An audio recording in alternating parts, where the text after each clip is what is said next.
The sound of my sister's laughter didn't just fill the restaurant.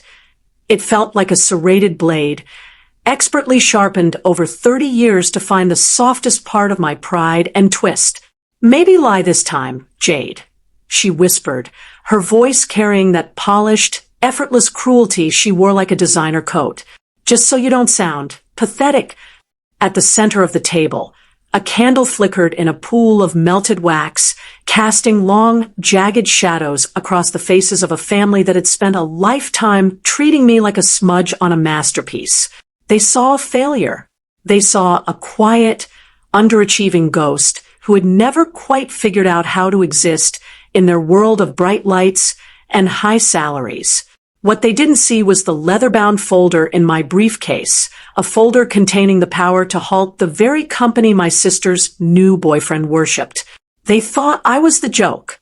They didn't realize that in 12 hours, I would be the person deciding if they still had a career to brag about. If you've ever been the invisible one in your family, stay silent and keep listening. Because tonight, the invisible girl is the only one who can sign the check. The dinner was held at Le Claridge, one of those high-ceilinged, polished establishments where the lighting is specifically designed to make the wine look more expensive, and the people look more successful than they actually are. My mother, Eleanor, had chosen it.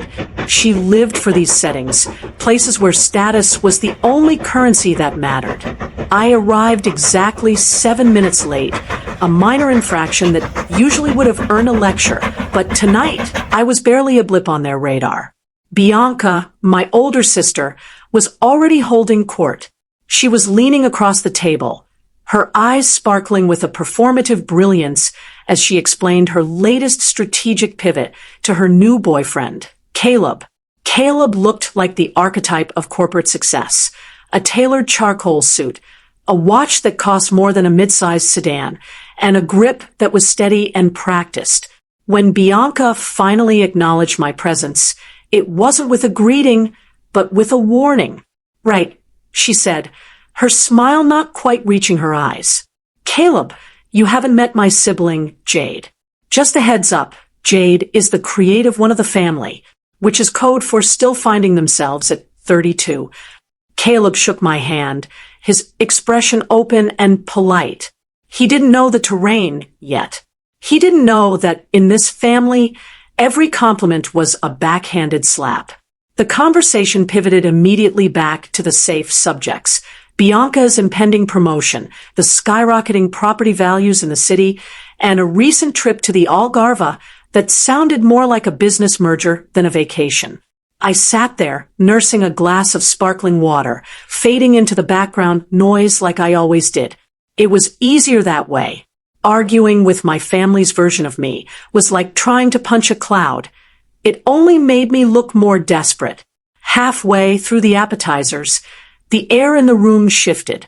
Caleb, who had been glancing at me with a quiet, analytical curiosity throughout the meal, finally asked the question that resets the social hierarchy of every dinner. "So, Jade," he said, leaning forward, "Bianca mentions you're busy with work. What do you actually do?" I opened my mouth to respond, but Eleanor didn't even let the first syllable out. She gave a sharp, high-pitched laugh and waved her hand dismissively. "Oh, don't ask that, Caleb. You'll embarrass us all. We usually tell people Jade is in consulting just to keep the peace." The table erupted in a familiar, rhythmic laughter, the kind that comes from decades of repetition. Bianca joined in, her head tilted back. "Seriously," she added, catching Caleb's eye, "maybe just say you're an artist today. It sounds less like a cry for help." The insult landed with the practiced weight of a hammer. Eleanor took a sip of her Chardonnay, looking satisfied. But Caleb wasn't laughing. He was watching me with a different intensity now, his head tilted slightly, studying me as if I were a complex legal brief he couldn't quite resolve. "I work in regulatory compliance," I said, my voice cutting through the fading laughter like a cold wind. I kept my tone neutral, devoid of the anger they expected. "Specifically, I oversee infrastructure contracts and safety certification for the Provincial Transport Authority. The table went quiet, but it was a thin, fragile silence. Eleanor gave another quick, dismissive chuckle. Anyway, Caleb, you were telling us about the firm's new expansion into the downtown corridor. But Caleb didn't turn back to her. His eyebrows had shot up. Infrastructure compliance, he repeated, his voice dropping an octave into a professional register. For the PDA? You mean the office that handles the Level A safety audits for private contractors? I took a slow, deliberate sip of water. I'm the senior compliance officer. I lead the board that reviews all major project approvals before they hit the minister's desk. The atmosphere at the table didn't just change. It inverted. It was the subtle, terrifying quiet of a room that has just realized they've been mocking the person who holds the keys to their survival. Bianca's fork stopped halfway to her mouth. Eleanor's glass hovered in midair. Wait, Caleb said, his eyes scanning mine with a sudden, sharp recognition. You're that Jade? The one our legal department calls the architect of silence, because no project moves an inch until your signature is on the final safety audit. It keeps the paperwork honest, I said, shrugging lightly, and it ensures that contractors don't take shortcuts that cost lives. Like the shortcuts your firm was flagged for in the East Side Tunnel proposal. The room seemed to shrink. Caleb leaned back in his chair, not in defeat, but in a state of profound, recalculating shock. My firm has 3 multi-million-dollar contracts sitting on a desk in that office right now. We've been waiting for 6 months for a sign-off. You're telling me you're the one holding them? I'm the one ensuring they meet the legal standard. I corrected him. No one spoke. Bianca was staring at me as if I had suddenly grown a second head, her face a mask of pale, unadulterated disbelief. Eleanor looked down at her plate, her fingers trembling slightly as she adjusted her napkin. The family failure had just been revealed as the gatekeeper of their dinner guests' entire career. The rest of the meal was conducted in a state of clinical, suspended politeness. No more jokes were told. No more backhanded compliments were delivered. The old story they had built about me, the narrative of the underachiever, didn't just break, it shattered.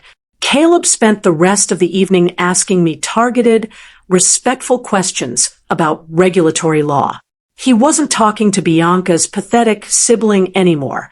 He was talking to a power broker. When we stood outside the restaurant in the cool night air, the goodbyes were hollow. Bianca avoided my gaze entirely, her confidence stripped away like cheap paint. Eleanor spoke with a forced, terrifyingly careful kindness.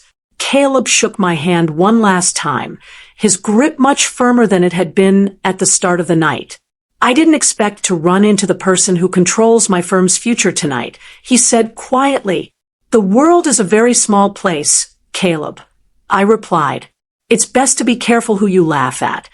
I sat in my car for a long time before starting the engine. Nothing about my life had changed that night. My title was the same. My salary was the same. My competence hadn't magically appeared. The only difference was that someone from the outside had walked into their sanctuary and told them the truth. I pulled out onto the road, the city lights blurring into a streak of gold. I didn't feel like a winner, and I didn't feel like a victim. I just felt the weight of a quiet, uncomfortable truth that would be sitting at that table, uninvited, the next time we had dinner. And next time, I think everyone will be much more careful with their choice of words.